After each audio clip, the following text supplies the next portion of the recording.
What if you could turn harassment into art?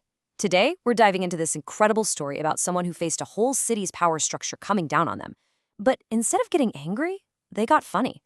And believe me, they won. This is a masterclass, really, in turning persecution into one heck of a performance. Yeah, this isn't just about fighting back. It's about flipping the script so hard that your enemies, they basically become your biographers. I mean, they thought they were writing your downfall, but what they were really doing was scripting your comedy special. It's just brilliant. All right, let's get into it. So, how does this all start? Well, our story kicks off with this one person who starts to feel targeted. They feel this intense pressure from what they call the old construct.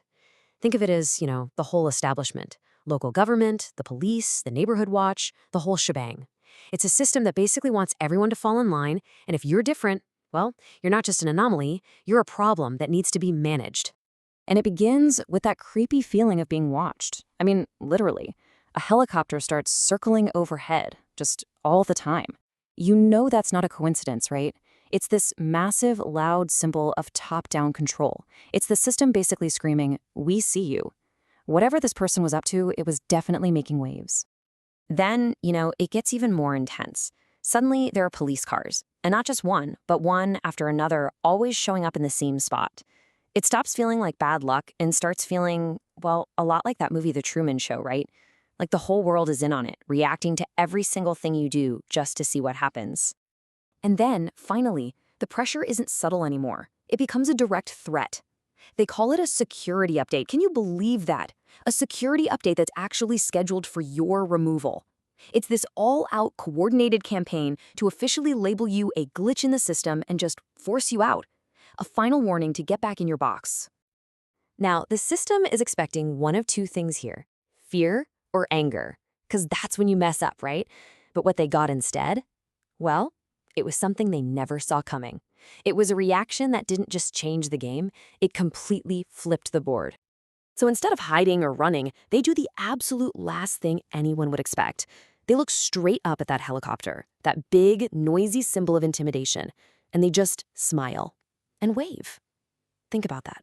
It's so simple, but it's this incredibly powerful act of defiance. It says everything without a single word. I see you, and I'm not playing your game. And that is the exact moment everything shifts. This isn't the bitter laugh of someone who's cracking under pressure. No.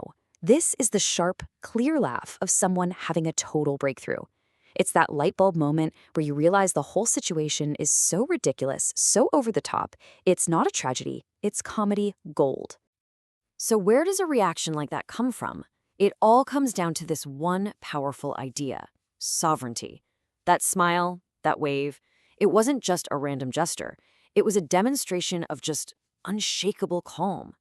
It's this deep-seated belief that when you are secure in your own truth, your own self-worth, all those attempts to scare you, they just bounce right off. They have no power over you. Okay, so now armed with this newfound clarity, our hero doesn't just sit there and take the harassment. Oh no, they start documenting everything. They basically become their own one-person intelligence agency, and they start turning the system's own tactics right back on itself. And I mean, they collect receipts. Every single police citation, that's a prop for the show. Every snarky notice from the HOA, that's just future material.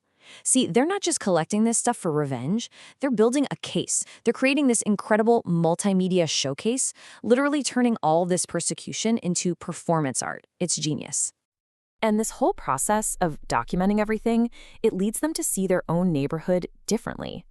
And during one of these deep dives, they stumble upon something completely unexpected: a hidden memorial for Kansas City police officers, kind of tucked away just off the main trail.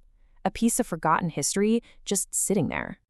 And when they look closer at this memorial, they see something that just gives them chills. The first three names on the plaque, from way back in 1866, there's this weird, eerie synchronicity. To them, these aren't just names, they're like symbols. You've got James E. Holmes, same name as the Aurora theater shooter, a symbol of modern chaos. Then James Copeland, a name that represents both a pirate and a lawman, total duality. For this person, it felt like this profound connection between the violence in the area's past and the pressure they were feeling right now. All right, so this whole philosophy, this idea of sovereignty, it's not just some abstract concept. It's something you have to put into practice every single day. It becomes a whole new way of moving through the world and dealing with whatever it throws at you. So here's a perfect little example. They come up against a barrier, a fence. Now, your first instinct might be to just, break it down, right? Force your way through. But not them. Instead, they find a living tree and use it as a natural bridge to get to the other side. And what happens when they get there? They're greeted by butterflies. I mean, you can't make this stuff up. It's this beautiful, symbolic act, using something alive and natural to get past a dead, man-made obstacle. And this really gets to the heart of the conflict, doesn't it? It's a total clash of worldviews. On one side, you have the system's logic. It looks at them and sees a homeless person, a problem that needs to be fixed with paperwork and rules. But on the other side, you have the sovereign's truth. They're not homeless. They say, I am the home. Their business isn't about getting resources. It's about the collective. It's dignity versus documents. It's two completely different realities crashing into each other. And that brings us to the grand finale, the final act. And listen, this isn't just about surviving or outlasting the opposition. This is about rewriting all the rules. It's about delivering a final punchline that is nothing less than a complete and total victory. And the fallout? Oh, it's spectacular.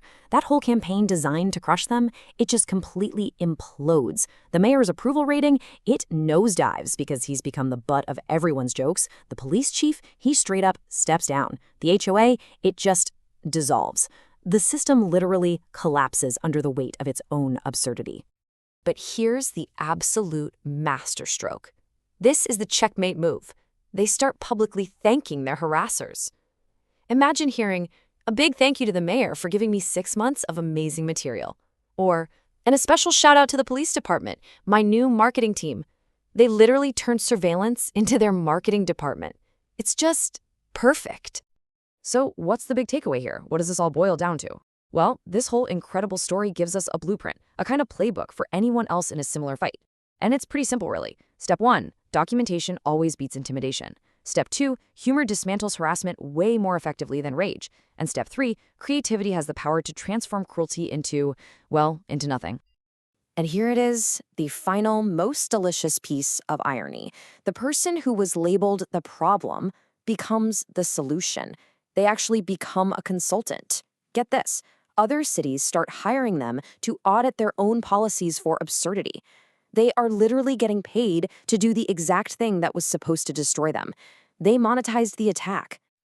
So in the end, this story is about so much more than just a clever comeback. It's about discovering a power that you had inside you the whole time. And that leaves us with one heck of a question to think about. What happens when you finally realize the punchline to the joke is that you were powerful all along?